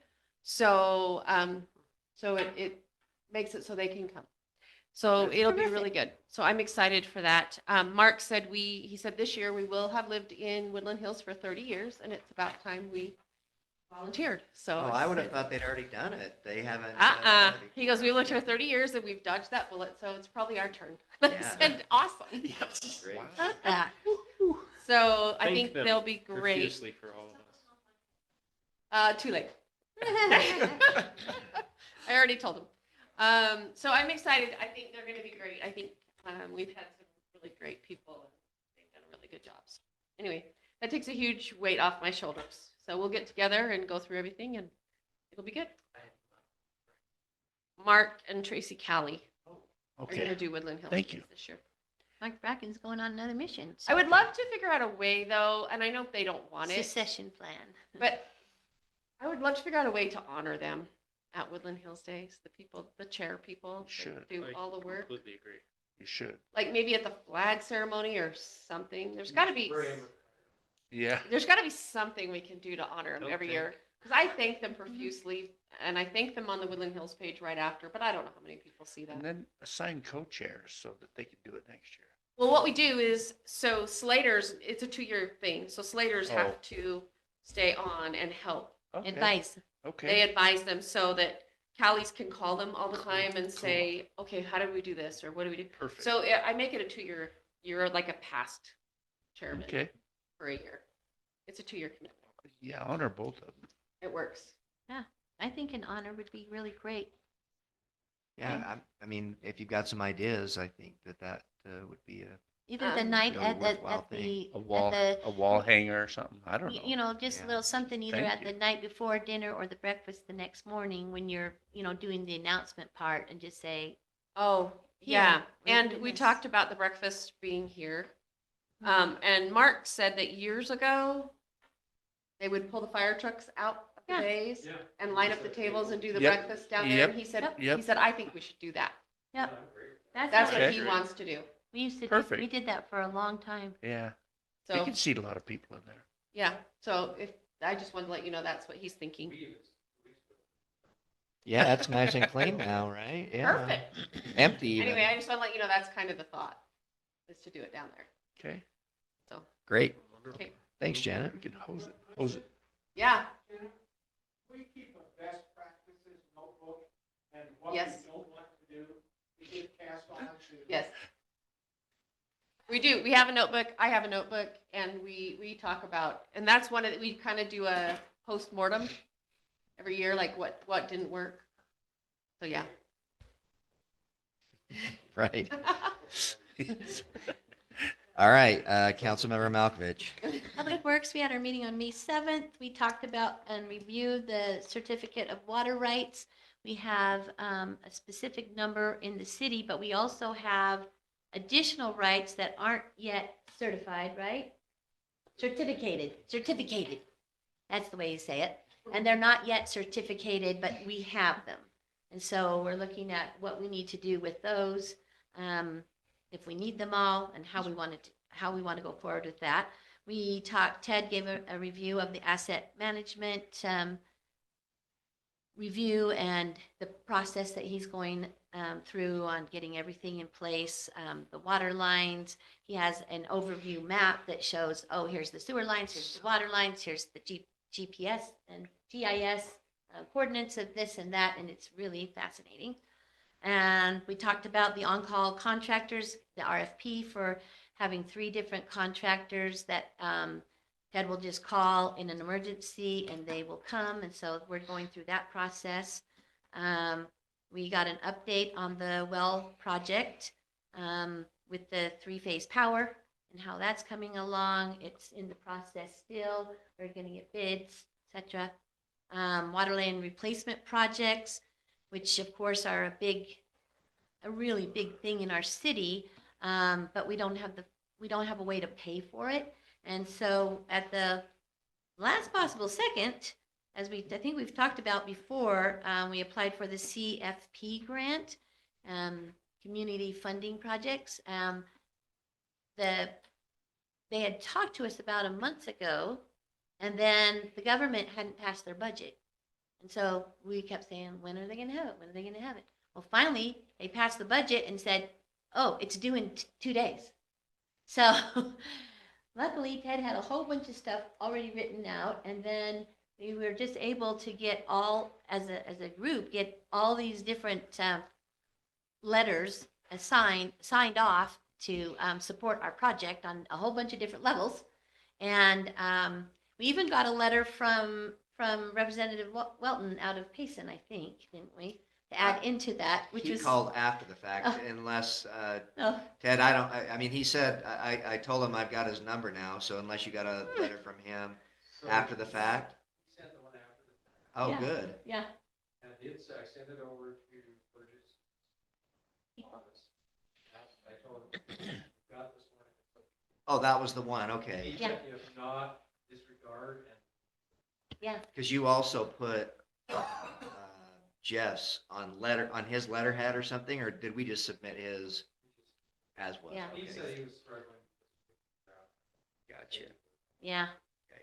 So, yeah, when you're a general, you have all those people under you that do that kind of stuff, I guess.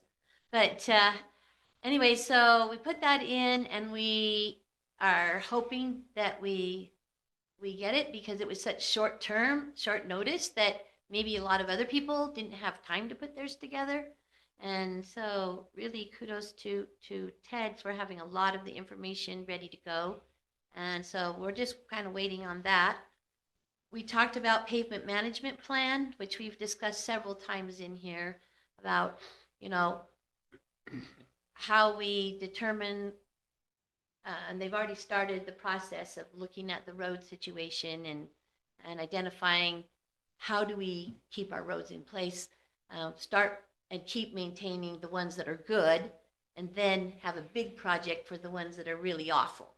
And so we kind of went on that. We talked about West Loafer, which we've talked about for a long, long time. And we are, if I remember correctly, we're going forward with it, but some things had changed from the original. Is that right? We don't have to, Well, if you think we'd like design. Yeah. We got rid of garbage. yeah, we were able to redesign it so it's a little cheaper. Yeah, 90%. We talked about the idea of maybe in the future, a regional wastewater treatment facility, but that's still just a high-level talk. Snowplow, we got a snowplow update on that. We had just gotten the plows delivered that day, and so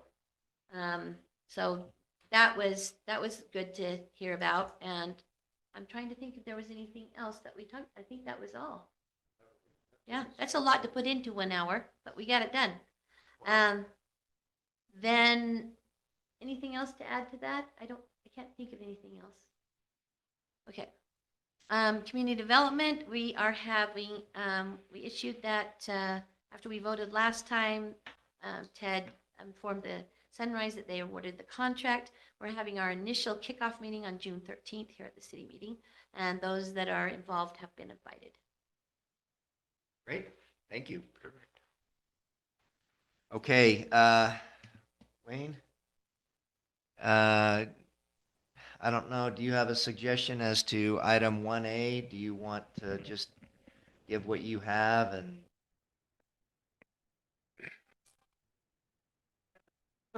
We could table it. Yeah, I mean, I kind of think, I I'm mean, good to they vote. knew about the council meeting, right? I mean, and you haven't been contacted, problem with that. no, I've gotten enough reason calls why. from residents on that I- street that I know how I'm voting. well, it's easily tabled till next time, and if you want to do that, My vote would be that we proceed. And we vote, we've invited him. He clearly is not, well, I think that opportunity's been extended. I've heard enough from residents as well that, yeah, I'm ready to vote. yeah, so unless there's an overwhelming disposition of the vote. council to table, I would say let's proceed vote. with it. Okay. All right. So do you want to hear from Wayne as to his perspective, or does everybody have the information that they feel they need? I'd like to hear from Wayne. We always like to hear from Wayne. Yeah. You've I'd heard like to enough of me hear- tonight. I'd like to hear what people's concerns were at the meeting and who voted no against it. Interestingly enough, there are a couple of people there who didn't express opinion. They just wanted to learn more about what the proposal was. And that's fine too. We had a number of residents that were aligned there that have property on Broad Hollow that were very concerned about it. What he wants to do, it's like some of the other lots on Broad Hollow. It's long and it's 200 feet wide. And he wants to make it an R119 because he can't make it an R1. Right now, it's R1-2. And if he makes it a 1 acre, our ordinances require a 150-foot wide lot. And it being 200 feet wide, you can't get 2 lots out of that if it's 1 acre. But interestingly enough, he wants to divide it in half, and there would be 1 acre in each of those parcels. Long and Yeah. skinny? Yes, Yeah. exactly. Mm. So, I thought it would be like one behind one with an easement. like a no, lot of they them are. both come out Flag onto lot. Broad Hollow, Yeah. and Which flag his lots plan are is, no he longer says, is allowed. to have a family member, children possibly build on a companion lot. It's a lot that he's had for a number of years, this regular lot, and wants to divide it for possible family use. Although I think everything's today's- subject to change. Our other ordinance today would accommodate that. It would, on one lot, allow Yeah. him to build an apartment, accessory apartment. He was very cordial about everything. It was a very cordial meeting with the public and everything. There wasn't anything out of sorts that way. But there was some firm opinions expressed. People said, I bought my property here and I built on it, going forward with the understanding that, nobody wants to see a zone change. And so that was the primary interest. They felt that they call it the neighborhood area would change somewhat with a smaller lot in there, a Because smaller nobody 2 else lots. on that side has that. They're all, No, I mean, there are a couple who have that skinny, or have that size lot. there. on Woodland Hill. I looked it up earlier today, but on It's not on Woodland Hills- Hills, on Broad Hollow. Yeah. So they, the idea that most of them expressed was they felt that it would change the neighborhood. The front and the rear setbacks would be the same, but the side setbacks are what is different in the R119. So they would be closer then to their neighbors than they would otherwise be with the smaller setback, side setbacks in the R119. Wouldn't the R19's front setback be 30 feet instead of the 50 though? It would pull closer to It the can street be as a well. 30-foot now, Oh, it can? yeah, with a R1-2, I believe. But anyway, they said they would guarantee that there would be a 50-foot front setback on these lots and a 30-foot rear. So they were willing to agree to that standard. Comment was made, well, yeah, you do that, and then you sell a lot, and somebody else comes and says, I want a different setback there.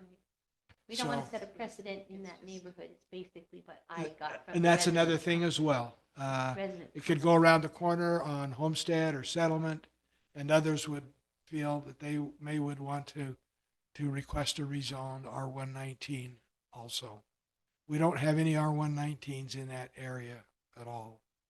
But the lot size, we do have some of the same lot size being 1 acre. Yeah. Well, across the street, on my side of the street, we have 1 acre, and on their side of the street, they have 2. Like, it's Except kinda for like, right Highline. next to them, between them and Woodland Hills Drive, I have the plat. Okay. I looked at it earlier today. But yeah, I mean, that's on my side of the street, like I only have 1 acre. Everybody on my side has 1 acre, everybody on their side has 2. yeah, just the same as what Ben was talking earlier about Highline here. That side is 1.5 to 2, and this side is just 1. And there's Yeah. several places in the city that are like that. Do we know the story there with Coat and Gibbs? Because it looks like they kind of divided a Yeah, lot. in a yeah, it similar does. fashion. Gibbs is on, he was zoomed in and he was just inquiring. He didn't have an opinion one way or the other Yeah. on what Well, was do we being know- proposed. Is That's his what lot you see skinny? that. It's hard to know what happened with some of these lots in there. If in years past, they were rezoned and redivided. It looks like Um, there's zoning. Because unless our zone map is not up to date, because the zoning's all R1-2. Mhm. Right? All of these are now R1-2, but Back in the but day, they got we didn't. divided. Yeah, back in the day, they didn't do the same as they do now. It wasn't as structured because Gibbs have lived here, what, 45 years or 50 years almost? And, Yeah. and so, Been here It His was- home it is was- the home that has the big staircase going to Uh-huh. his front door. uh-huh. And so back then it was like, oh, well, can we do this? Yeah. And it wasn't against any county or any other rules. There wasn't a lot of state oversight either on zoning, so we in just did North things. City, you We know, just did things. it was pretty flexible. Mhm. But that was brought up. Those corner lots are smaller. They are. But everything else on that side is 2 acres. If for me, it's just if there was another R119 in there somewhere, then I think it might make sense. But just having an R119, right there in the middle of that big sea of yellow, I just don't. I can't see it making sense.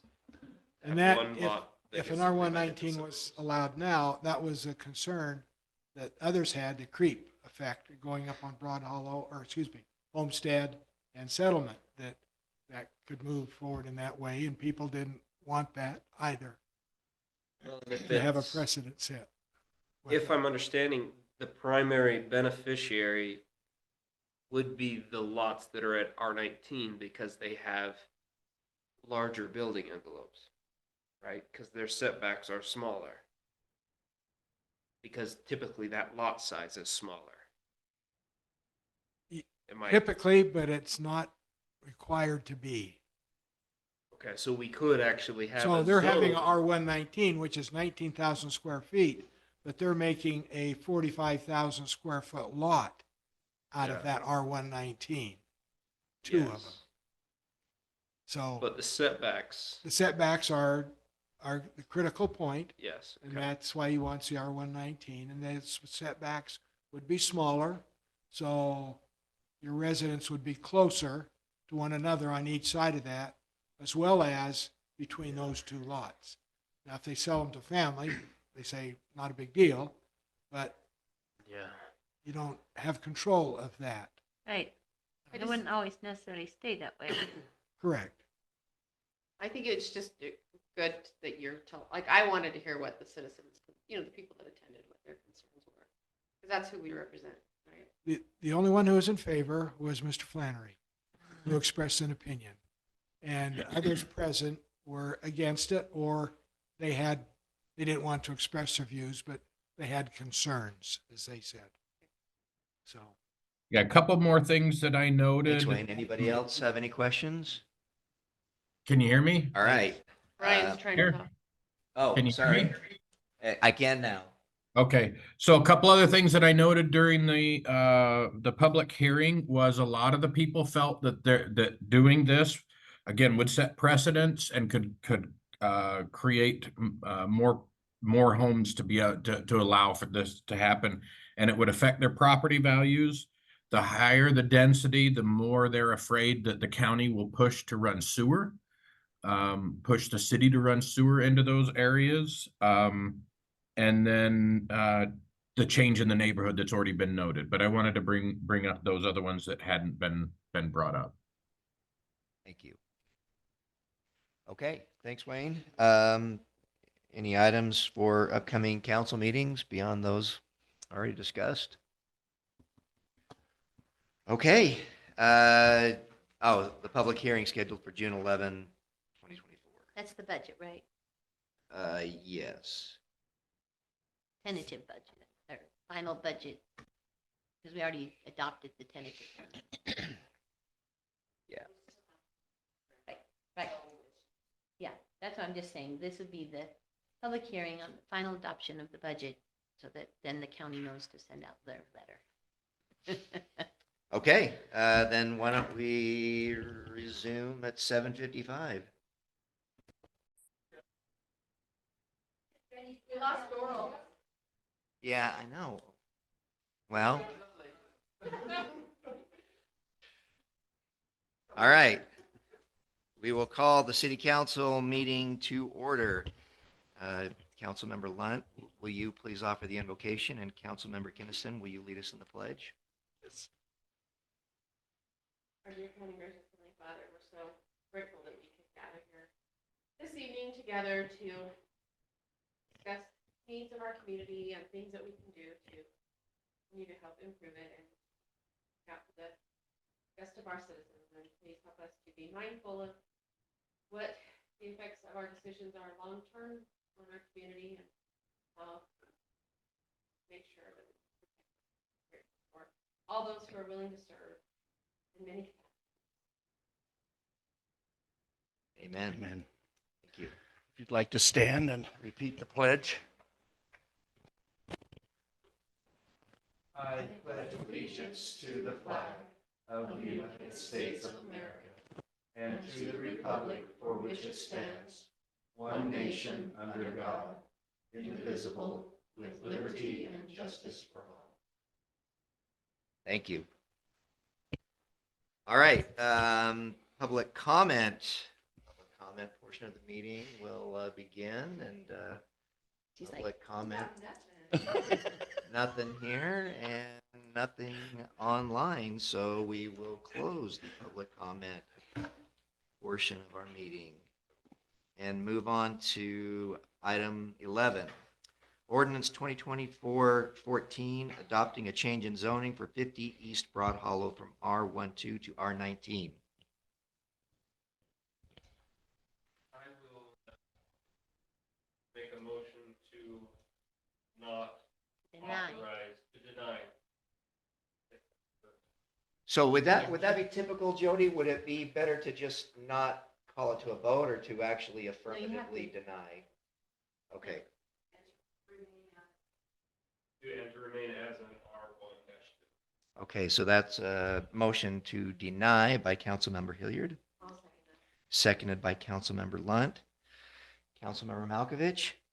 Yes, Yeah, and so this yes is Is to voting to deny. deny. Yep. Yep, okay. Councilmember Hilliard? Yes. Councilmember Lunt? Yes. Councilmember Kinnison? Yes. Councilmember Hutchings? Yes. All right, that motion carries. Number 12, ordinance 2024-15, adopting city code title 1019 regarding accessory apartments. I'll make a motion with the two, I'm trying to remember the two 12 and items, 13. 12 and 13, admitting, yeah, striking, that's a better term. 12 and 13 on Wayne's proposed ordinance. Number, let's see, would be E, 12 and 13, striking those two items, otherwise, a motion to approve. As written, okay. A motion by Councilmember Malkovich,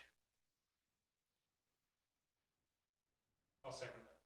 seconded by Councilmember Hilliard. Councilmember Hutchings, Yes. Councilmember Kinnison, Yes. Councilmember Lunt, Yes. Councilmember Hilliard, Councilmember Malkovich. Yes. All right, that motion carries. Item 13, ordinance 2024-16, amending city code title 1011-2 regarding accessory buildings. Sheds. Close to the house. Big dog houses. No, I'm just joking. It's Yeah. not big dog. This is just the sheds, yeah. Yep. I move that we approve that. Okay, that's a motion by Councilmember Kinnison. Seconded by Councilmember Lunt. Councilmember Malkovich. Yes. Councilmember Hilliard. Yes. Councilmember Lunt. Yes. Councilmember Kinnison. Yes. Councilmember Hutchings. Yes. All right. Item 14. Ordinance 2024-17, adopting city code 1018-2 regarding short-term rentals. I'll second. Oh. Okay, I was gonna move that we table it.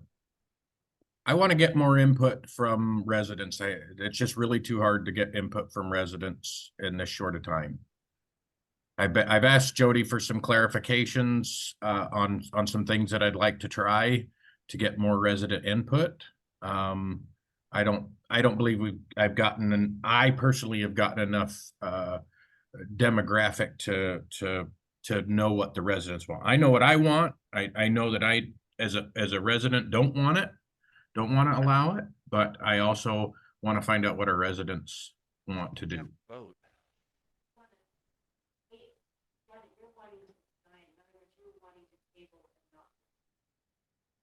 I'm wanting to deny it, and I would like to propose that we come up with an ordinance or a code. Not allowed. Okay, so we would, so would we vote to deny I think this? we have a and then- motion and a But second. I actually appreciate Time what to you're vote. saying, Brian. I mean, but I'm just wondering, can we roll it all into a singular? Would you like me to do We that? had one public hearing already. Mhm. I'm not sure what Ryan wants to do beyond that. How well attended was, I mean, that was the It same was the one. largest public hearing attendance we've ever had. And did the short-term rentals, did they come up? I mean, It was did. that something, or People was it didn't mostly want- the zone change that? It was mentioned by a few people. And they were against it, but I still don't know that it was a big enough swath of the demographic to say that the majority of people want it. I believe the majority of people don't want it, but I also don't want to jump to a conclusion too quickly.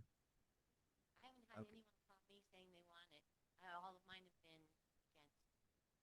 So I think that we could probably manage this, because it's not just denying this, because our current ordinance allows for short-term rentals. So you want to take it the next step and actually prohibit them. Yeah. So, We Brian, have to have an ordinance proposed to do that, and we can't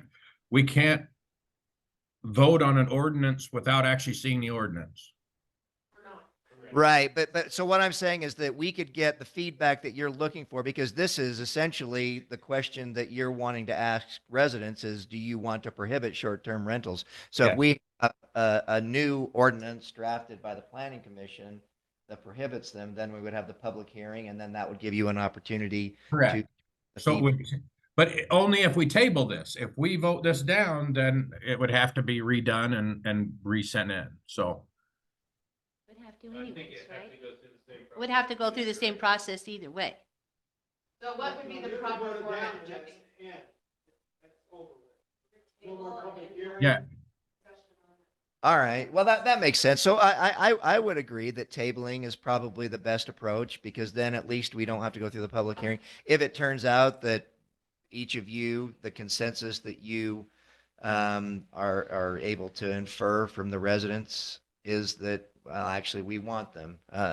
So I don't see a downside to us tabling this and voting on it coincidentally with the prohibition against short-term rentals. So basically, we were doing this motion to deny the proposal that was in here. So in order to have another ordinance with a proposal to prohibit would have to go through the same process.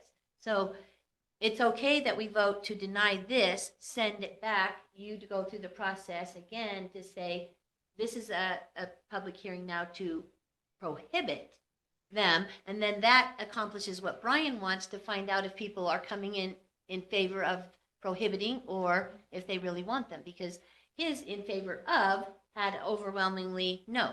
Well, but I think that's what Brian wants to Right.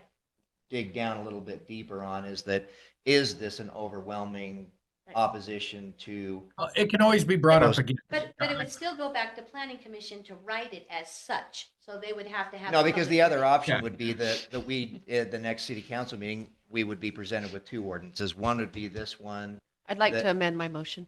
Okay, what, I make a motion that we table this and that we put it back to the planning commission to work on an ordinance that prohibits them.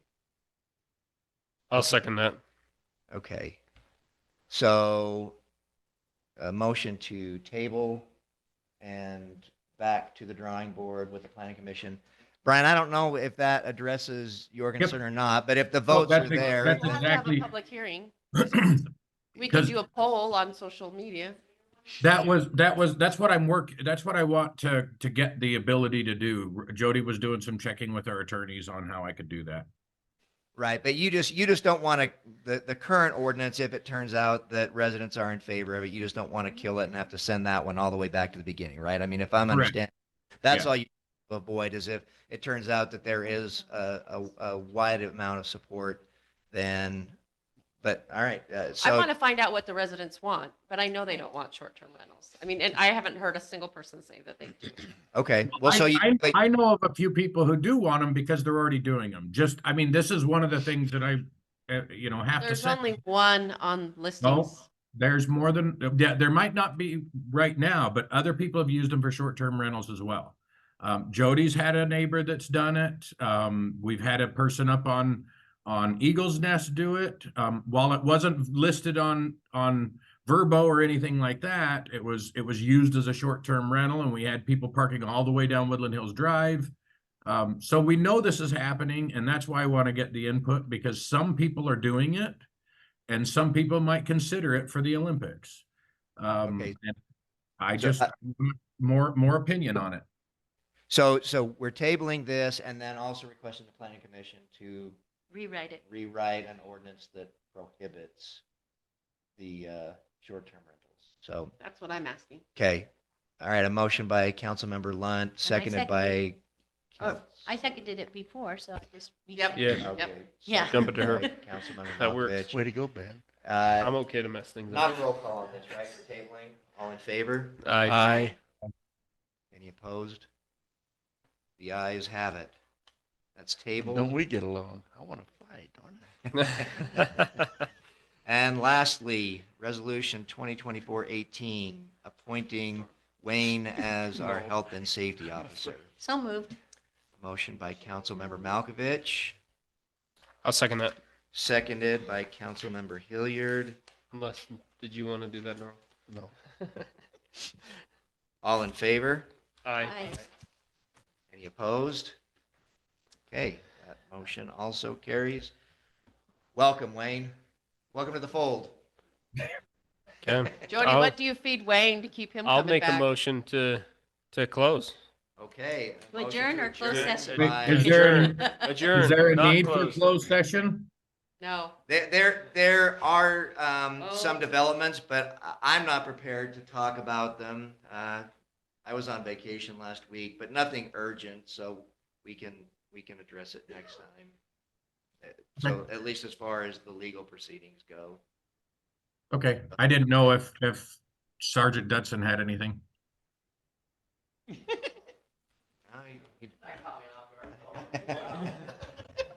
All right, well, before we lose this to adjourn, a motion to adjourn by Councilmember Hilliard, Second. seconded by Councilmember Malkovich. All in favor? Aye. Opposed? We're adjourned. See you guys. Thanks online, folks.